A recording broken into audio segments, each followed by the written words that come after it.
first, today we're going to visit the incense Tibetan calligraphy expedition.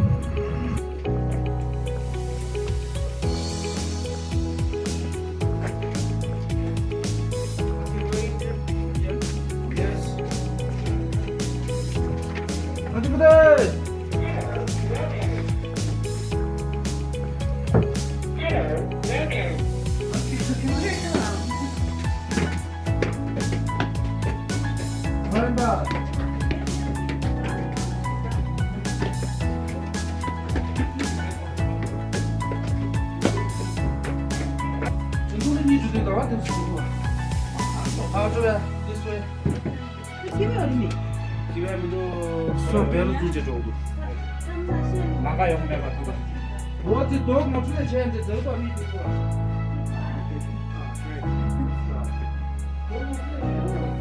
So the cookie and the tea is included. You can bring as much you can. Okay. In Tibet it's called shaptang.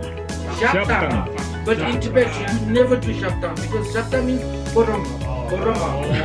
They don't have like chairs, bottom up. And as we Tibetan calligraphy and some of the print, what we call it's a wooden block. Wooden print is actually, you may see, it's your first day here. Yeah. Oh yes. Sir.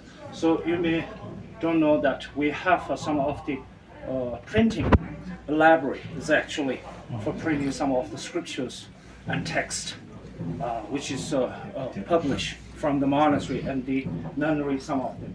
And especially the most oldest one is in the Potala Palace. One of the oldest, like should be say 500, 600 years old woodblock with printing there. So we can see here, third floor is actually a bookstore for the Tibetans, scriptures here. Our bookstore is open on March. It's actually for the some of the people who are coming here for the entire to come to reading books.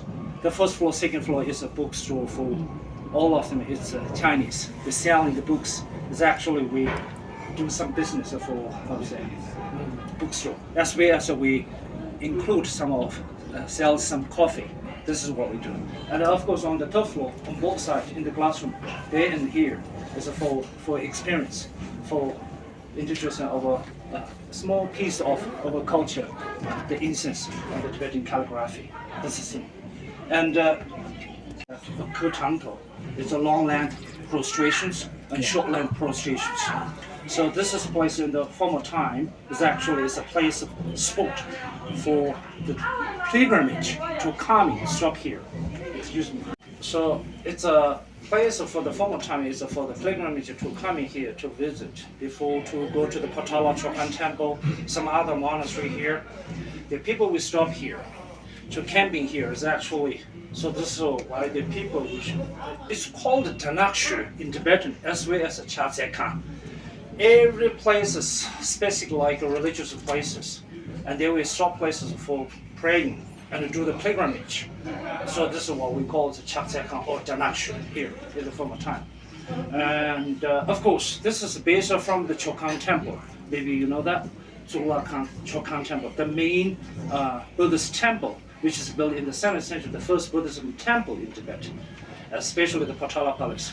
And there's the three largest monastery in Tibet, which is around on the mountains or on the northern part of Tibet. Maybe you visit there, I don't know. Maybe going to the Sera Monastery, the second largest monastery in Tibet. So this is the people we coming from every regional people, troops coming here, stay here, like groups of the like villagers and families we coming here and stay here for a month, especially in the winter time, because summertime we are some nomads, so that's why we have to work with the herds and farms. So that's why in the winter time it's less. So people we coming here, draw from prostrations, maybe takes 6 months, 7 months. Maybe you know that you have seen some of the documentaries of the pilgrimage who are coming from far away to here. This is what we do. Especially still they will do it. Of course, right now we do have a small guest house, and they will live here and stay a month and month like that. And of course, Tibet is a huge, could be like a huge places because of it's divided into three main parties. Here in Lhasa is the main center. economic and political relations places, which is coming from here, from Lhasa. The Lhasa meaning is after the name of the Chokang temple, Dazhao because of there is a statue of Shakyamuni, the Buddha. It's a life-still statue of the Buddha, which is brought from India, then to China, Taiwan, then brought to here in the 7th century.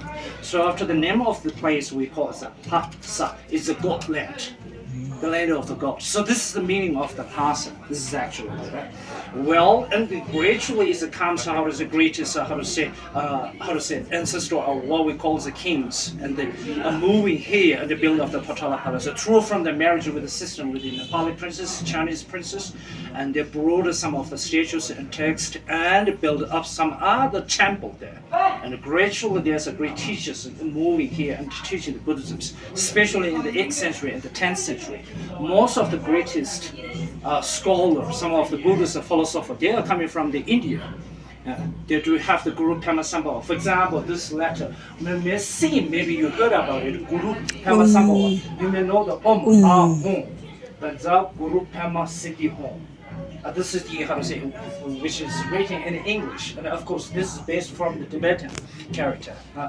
This is maybe you see, as with some of the words what we call the Om Mani Padme Hum. Maybe you know that, maybe you heard about it, because it's very popular in the whole Tibet. Many people, any children can be reciting the words 6 mantra. What we call is or what we saw as 六字真言 in Chinese. 六字真言, maybe it's 6 syllables. It's a symbolizer of the Avalokiteshvara, Bodhisattva of compassion. I've seen you there. Mantra Om Mani Padme Hum, the 6th mantra. Om Mani Padme Hum.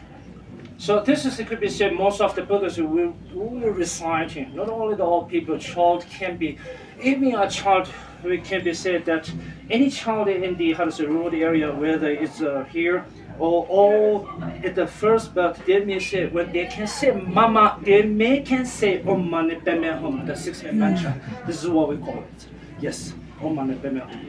It could be seen every places on the prayer flags and the prayer wheels, and especially some of the printings on the wood, on the stones, especially some of the big huge letter with this character of writings Om Mani Padme Hum on the mountainside, especially on the prayer wheels and prayer flags. You know that people have prayer wheels when they during the times on go to the temple, go to the pilgrimage, especially the mountains, monastery, they do have that. And they may reciting Om Mani Padme Hum, the 6th mantra. And this meaning is actually the 6th mantra is a symbolizer of the compassion and kindness.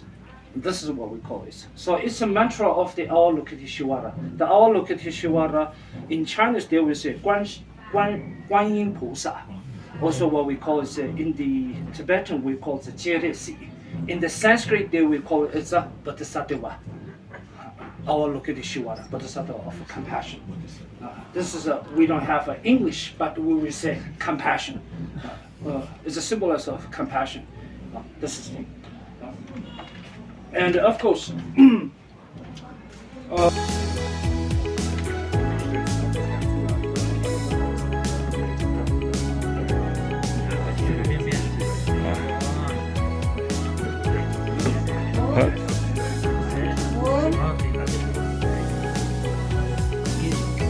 Thank you very much.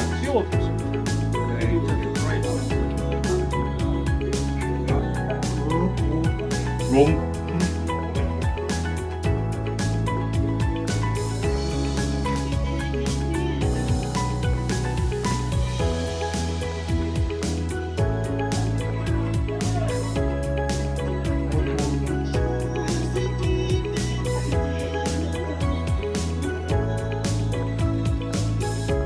Thank you.